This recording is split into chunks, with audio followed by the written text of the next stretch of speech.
Hello everyone, welcome to my studio. This is Vibhor Mathur. I'm an abstract conceptual artist, and for this episode, I've thought of giving you a little bit of story of how I started to do these conceptual artworks and how what my inspiration journey has been.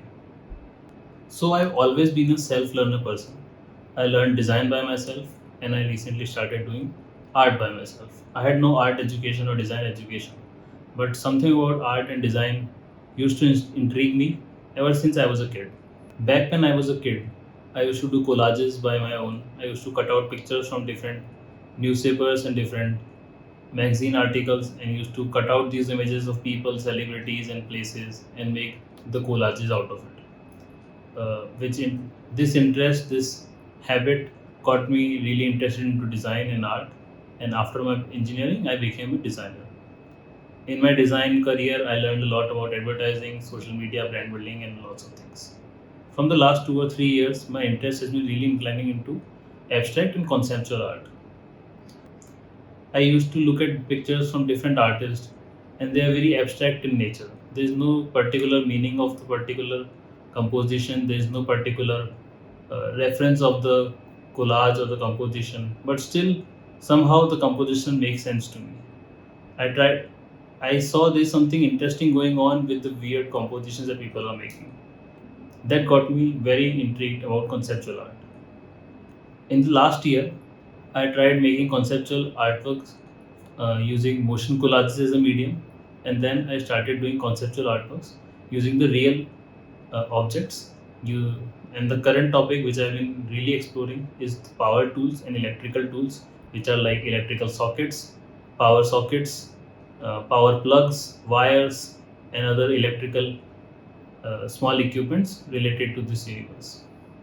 Now, how I see conceptual art is the conceptual art is not really dependent on what it looks like, but it's more focused on what it means. For example, I took a small power switch, the switch which is used in electrical sockets to turn on and off power. It's a very basic socket, it's available in any electrical store all around the world. This socket is very simple use. It turns on and turns off things. So it's a very basic, everyday found object. But uh, I took this project, I took this switch, and I wrote work on the left side and life on the right side. And when you push the switch to left or right or left or right, certain those words appear in alternate: work or life, work or life, work or life. And when you put the switch in the middle and balance it like that, it becomes a work life balance.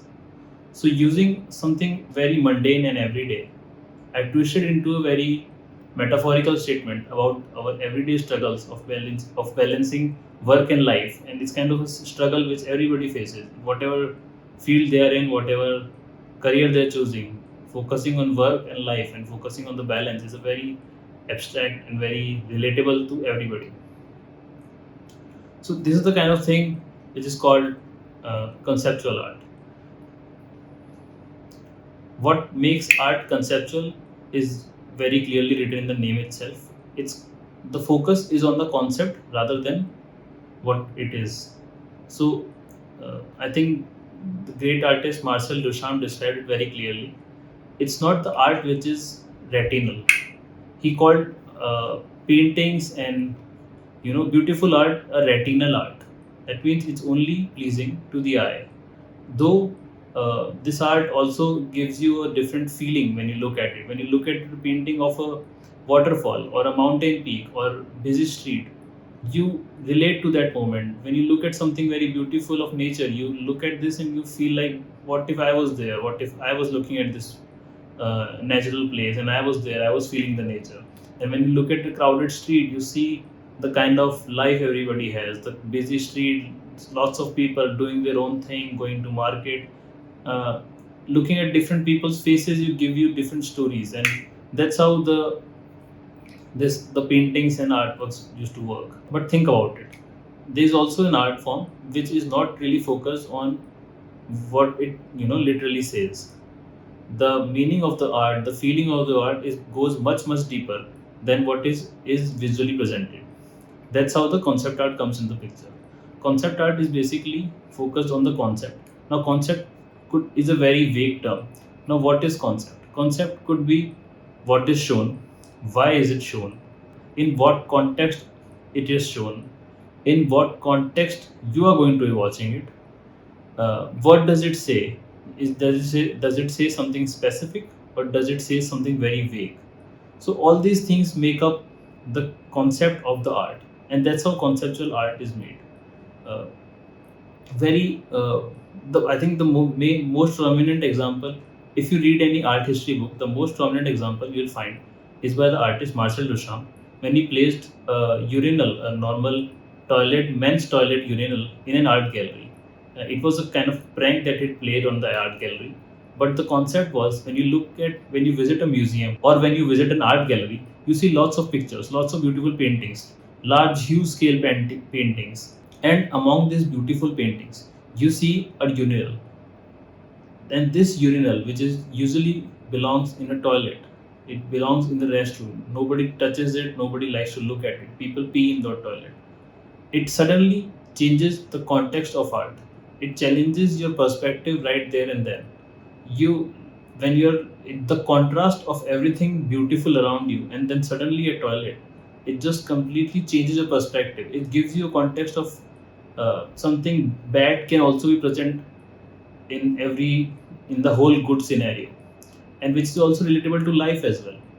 There are so many moments in our life when we are so happy and there is so much good happening all around us, and then it's still something bad which is very small but still very prominent, and then suddenly it catches all our focus. So that's what the role of conceptual art is in the art industry. You use whatever object you have. It could be a painting, it could be a sculpture, it could be uh, a small composition of objects, everyday found objects, or maybe you made those objects. But putting those objects, or putting those sculpture, or using painting something which challenges what you are expecting from the content. Maybe it challenges it from the context which you are watching. Maybe the challenges from the position which is it in. Maybe it's in a gallery or a social media page you're watching it, or wherever or wherever. So that's how the conceptual arts concepts come from. I made another artwork using the same switches, uh, but this was based on a very different property of switches. So when you turn on and off switches, when you turn it on, when you turn it off, when you turn it on, and when you turn it off, when you turn it on, when you turn it off, this makes a sense of a wavical pattern.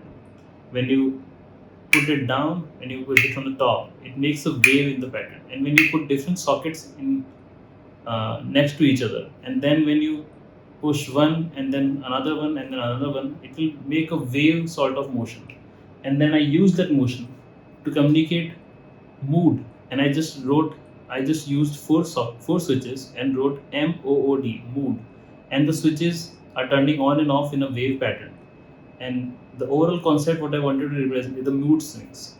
So using those basic objects, I tried to convey the human emotion mood swings. That's something very small, sometimes very small things, sometimes very small things that happen to you in your everyday suddenly changes your mood. So I used those switches, placed them in that manner, wrote mood, and it conveyed the feeling of mood swings. Now what is mood swings? Mood swings is something that people have when their mood is flickering too much. Sometimes they're happy, sometimes they're sad, something very small makes them ecstatic, sometimes very small bad thing bumps them down.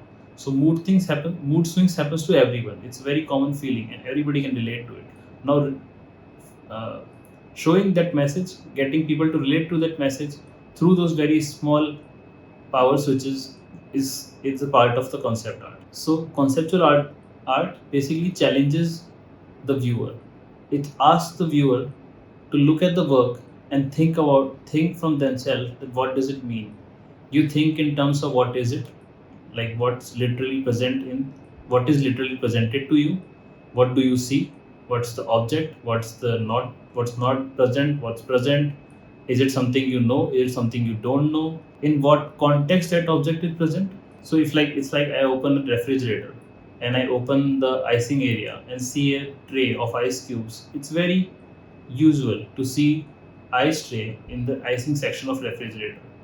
But if I open the refrigerator and see a small globe in the refrigerator icing section, and now that something, it challenges my view. Why is the globe in the icing section? What does it tell me? Does it tell me about some sort of cold on Earth? Is it talking about the time when Earth had winters all over? Is it talking about the current weather? So these kind of things challenges the viewer. Viewer has to find out the solution. Viewer has to solve this puzzle and think from themselves what does it mean. And that's what make this kind of art conceptual art, because artist's concept is somehow represented in an artwork that viewer have to see it and find it out what does it mean. And when it's presented like that, it becomes so interesting for people to look at, because they are themselves engaged with the art. It's not just something passive that you look at and just see that it is something, but it's active. It's asks you the questions, and depending on what you answer, you get engaged to the work. That's how artists uh, create the conceptual art. So, in my current practice, I'm trying to create different sort of conceptual artworks using these power electrical tools, and all of these are used and composed and photographed in a manner so that it challenges the viewer. None of the objects are used as they are usually used, as they are regularly used in everybody's houses. They are used in some sort of juxtaposition that everything around them is changed, and what is changed and why is it changed is some sort of decided by me. But when you look at it, you get to see and you get to decipher the meaning, and that's how you get to engage with the work. And that was my whole goal with these artworks are. So whenever you look at any artwork which you do not understand directly, which you don't think is very clear to you, think about it, why the artist composed it. What does it say literally? Like, what is it? What do you see visually? Is there any object? Do you recognize that object? Do you recognize the bunch of objects there? What are they composed like? Are they composed together differently? Is there any visual uh, representation in the composition? And then, why are they composed like that? What is the context of this composition? Why did the artist thought of composing it like that? Does the object have some sort of meaning that is composed with other object, and those objects have some sort of meaning? So think of it in terms of the meaning rather than what the object is, because trust me, the meaning would be much deeper than the object itself. That's it for now. I hope I was able to give you a little bit insight about the conceptual art world. uh, Next time you see anything conceptual, do tag me, do let me know.